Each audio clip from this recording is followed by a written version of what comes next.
অ্যালকিনের প্রস্তুতি। তাহলে preparation of alkyne, অ্যালকিনের প্রস্তুতি কি? প্রথম আমরা প্রস্তুতি যেটা শিখব সেটা হচ্ছে অ্যালকোহল হতে। তাহলে অ্যালকোহল হতে অ্যালকিন প্রস্তুতি কিভাবে? অ্যালকোহলের নির্দন বিক্রিয়ার মাধ্যমে, অ্যালকোহলের নির্দন বিক্রিয়ার মাধ্যমে কি প্রস্তুত করা যায়? অ্যালকিন প্রস্তুত করা যায়। অ্যালকোহলের নির্দন বিক্রিয়ার মাধ্যমে অ্যালকিন প্রস্তুত করা যায়। অ্যালকোহলের নির্দন বিক্রিয়া, আমরা একটা অ্যালকোহল নেই CH3 CH2 CH2OH, এটা যে কোনো একটা অ্যালকোহল। অ্যালকোহলের সাধারণ সংখ্যা হচ্ছে ROH। আর মানে কি? CN H2N+1, এই সংখ্যাতে যে কোনো কিছুকে বলি আমরা আর, অ্যালকাইল গ্রুপ। তার মানে CH3 C2H5 C3H7, এগুলো যে কোনো কিছুকে বলি আমরা আর বা অ্যালকাইল গ্রুপ। দেখো C3H7 এটা একটা আর না? তাহলে অ্যালকোহলের কি বিক্রিয়া? নির্দন বিক্রিয়া। নির্দন বিক্রিয়া মানে যারা কোনো পদার্থ থেকে পানি বের করে নিয়ে আসতে পারে, যেমন নির্দক বা নির্দন হিসেবে সাধারণত ব্যবহার হয় সালফিউরিক অ্যাসিড ব্যবহার হয়, ক্যালসিয়াম অক্সাইড ব্যবহার হয়, ফসফরাস পেন্টা অক্সাইড ব্যবহার হয়, অ্যালুমিনিয়াম অক্সাইড। এই পদার্থগুলো সাধারণত বিভিন্ন যৌগের ক্ষেত্রে নির্দন প্রক্রিয়া হিসেবে কাজ করতে পারে। তো আমাদের সবচেয়ে পরিচিত নির্দক হচ্ছে সালফিউরিক অ্যাসিড। এই যৌগটাকে আমরা যদি গাঠনিক সংকেত আকারে লিখি তাহলে তোমাদের বুঝতে সুবিধা হবে। গাঠনিক সংকেত আকারে লিখি আমি কার্বনের 4 যোজনী, hydrogen hydrogen hydrogen hydrogen hydrogen, এই যে OH, এটা কয় কার্বন? 1 2 3। এটার নাম হচ্ছে প্রোপানল। কি নাম? প্রোপানল। যেহেতু এটা একটা অ্যালকোহল, তার নির্দক হিসেবে আমরা সালফিউরিক অ্যাসিড নিলাম। Sulphuric acid. নির্দকের কাজ কি বলতো?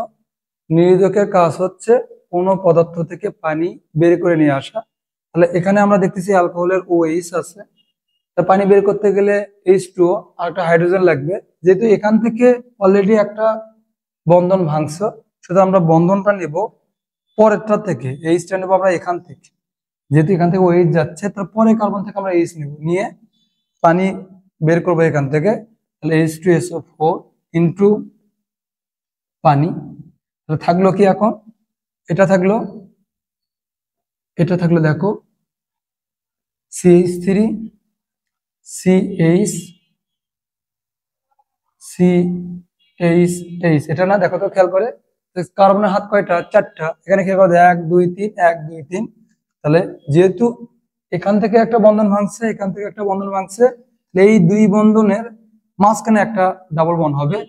এই যে এখানে একটা ডাবল বন্ড হবে। তার মানে আমরা দেখলাম এখানে দুইটা বন্ধন ভেঙে কয়টা বন্ধন হচ্ছে? একটা বন্ধন। দুইটা বন্ধন ভেঙে একটা বন্ধন হচ্ছে, অর্থাৎ সিগমা বন্ধন থেকে পাই বন্ধন হচ্ছে। এই জন্য এটাকে আমরা বলতে পারবো অপসারণ বিক্রিয়া। কি বিক্রিয়া? অপসারণ বিক্রিয়া। অপসারণ বিক্রিয়া কাকে বলে? যে বিক্রিয়ায় দুইটা বন্ধন ভেঙে একটা বন্ধন হয়, অর্থাৎ সিগমা বন্ধন ভেঙে পাই বন্ধন গঠিত হয়, তাকে আমরা বলি অপসারণ বিক্রিয়া। দুইটা বন্ধন ভাঙছে, তার মাঝখানে হবে এই যে পাই বন্ধনটা। আমরা জানি ডবল বন্ধন একটা, সিগমা বন্ধন একটা, পাই বন্ধন। বুঝতে পারোনি? আর একটা উদাহরণ দিই, তাহলে তোমাদের এই বিষয়টা ক্লিয়ার হয়ে যাবে। তার আগে এই যোগটার একটি নাম বলি, 1 2 3। যেদিক থেকে কার্যকরীমূলক আগে আসে সেদিক থেকে নাম্বারিং করতে হয়। 3 কার্বনের এটা একটা অ্যালকিন। 3 কার্বন থাকলে কি হয়? প্রোপ। তাহলে প্রোপ অন ইন, বা আমরা বলতে পারি অন প্রোপিন, বা বলতে পারো প্রোপিন অন। একটা বললেই হবে, যে কোনো একটা বললেই হবে, সবটাই ঠিক। তো প্রোপ অন ইন বা অন প্রোপিন বা প্রোপিন অন, একটা বলো, সমস্যা নেই। এখন আর একটা উদাহরণ দিয়ে তাহলে এই বিষয়টা তোমাদের ক্লিয়ার করে দেবো। 2 কার্বনের একটা অ্যালকোহল লিখি, তাহলে CH3OH, এটা হচ্ছে ইথানল। ইথানল, এটার সাথে যদি সালফিউরিক অ্যাসিডের বিক্রিয়া হয় তাহলে কি হবে? সালফিউরিক অ্যাসিড পানি শুষে নেবে, তাহলে OH এখান থেকে নিলাম। যেহেতু এখান থেকে একটা বন্ধন ভাঙছে, তার পাশে যে কোনো একটা থেকে তুমি নাও হাইড্রোজেন, এখান থেকে নেই বা এখান থেকে নেই, তোমার ইচ্ছা যেখান থেকে, মনে করো এখান থেকে নিলাম। তাহলে কি হবে? সালফিউরিক অ্যাসিড ইনটু পানি, তাহলে এখানে কি থাকলো CH CH দুইটা বন্ধন ভাঙছে না, দেখো দুইটা বন্ধন ভেঙে একটা বন্ধন গঠিত হয়, তাহলে সিগমা বন্ধন থেকে পাই বন্ধন হয়, এটা একটা অপসারণ বিক্রিয়া দিয়ে দিলাম। দেখো কার্বনের 4 হাত হয়ে গেছে, এটাতে ইথিন প্রস্তুতি। কত সহজে আমরা অ্যালকোহলের নির্দন বিক্রিয়ার মাধ্যমে আমরা ইথিন তৈরি করলাম। এই যে ইথিন তৈরি করলাম এই বিক্রিয়াটাতে আচ্ছা, তাহলে এই বিক্রিয়ার ক্ষেত্রে আমাদের দুইটা সতর্কতা অবলম্বন করতে হবে। এই বিক্রিয়ার ক্ষেত্রে আমাদের সতর্কতা অবলম্বন করতে হবে দুইটি। প্রথম সতর্কতা হচ্ছে টেম্পারেচার অবশ্যই 165°C সমান অথবা এর উপরে রাখতে হবে। এবং সেকেন্ড সতর্কতা, এই যে অ্যাসিড এবং অ্যালকোহল, আমরা যে বলি অ্যাসিড এবং অ্যালকোহল, এটা 2:1, অর্থাৎ অ্যালকোহলের প্রায় আমাদের দ্বিগুণ অ্যাসিড রাখতে হবে। তোমাদের বিক্রিয়া দেখে মনে হতে পারে স্যার এই বিক্রিয়ায় তো অ্যাসিড এবং অ্যালকোহল সম পরিমাণে লাগতেছে, তাহলে কেন আমরা অ্যাসিড বেশি নেব? এটা একটা কোশ্চেন। তাহলে এই বিক্রিয়াটা একটু মেকানিজম দেখাই। দেখো যে অ্যালকোহলের নির্দন বিক্রিয়ার মাধ্যমে আমরা তৈরি করতেছি, তার মানে এখানে সালফিউরিক অ্যাসিড অনেকটা প্রভাবকের মতো কাজ করতেছে, তাই না?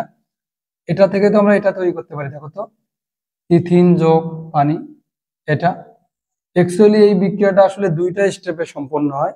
একটু আগে যে বিক্রিয়াটা দেখালাম এই বিক্রিয়াটা এক্স্যাক্টলি দুইটা স্টেপে সম্পন্ন হয়। ফার্স্ট স্টেপে ইথানল সালফিউরিক অ্যাসিডের সাথে বিক্রিয়া করে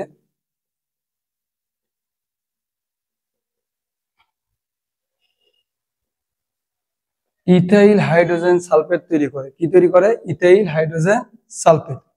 ভেঙে লিখে দিই এটা একটু, HSO4H। তাহলে ইথাইল হাইড্রোজেন সালফেট তৈরি করে, OH আর এই H এটা মিলে পানি তৈরি হয়।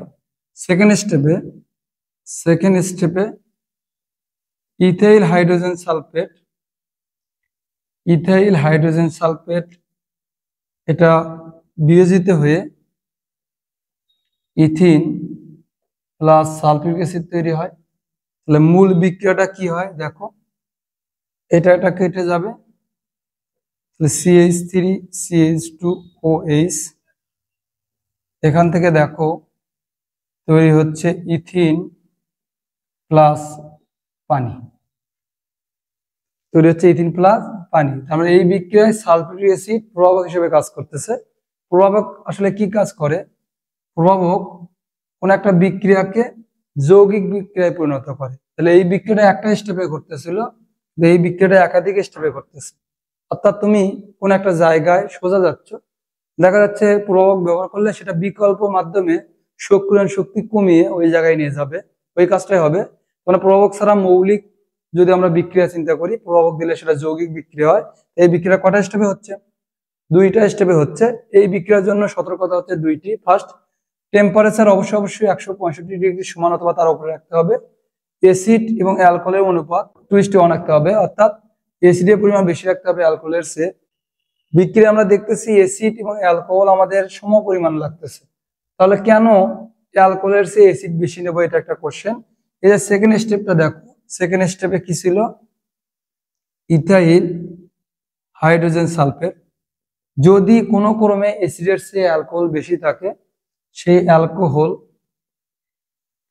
এই ইথাইল হাইড্রোজেন সালফেটের সাথে বিক্রিয়া করে CH3 CH2O CH2 CH3 এবং সালফিউরিক অ্যাসিড তৈরি করে। এই দেখো এইটুকুর সাথে বিক্রিয়া করে, তাহলে এই যে যৌগটা তৈরি হলো এটা বলা হয় ইথার, ডাই ইথাইল ইথার। যদি কোনো ক্রমে অ্যালকোহল বেশি হয়ে যায়, তাহলে ইথাইল হাইড্রোজেন সালফেটের সাথে বিক্রিয়া করে ইথার তৈরি করে, ডাই ইথাইল ইথার। এই জন্য ইথার যেন তৈরি না হতে পারে, এই জন্য আমরা সবসময় অ্যালকোহলের চেয়ে অ্যাসিড পরিমাণে বেশি রাখার চেষ্টা করব, যেন ক্রমে অ্যালকোহল অবশিষ্ট না থেকে ইথার তৈরি না হতে পারে। তাহলে ইথার তৈরি কিন্তু এটা একটা বিক্রিয়া। যদি আমরা অ্যাসিডের চেয়ে অ্যালকোহল বেশি নিই তাহলে ইথার তৈরি হবে, আর যদি অ্যাসিড বেশি থাকে তাহলে ইথিন বা অ্যালকেন তৈরি হবে। কোনো উপায়ে এখান থেকে ইথার তৈরি হওয়ার সম্ভাবনা নেই। আশা করি অ্যালকেনের এই যে অ্যালকোহলের নির্দন যে বিক্রিয়া খুব ভালোভাবে বুঝতে পারছো।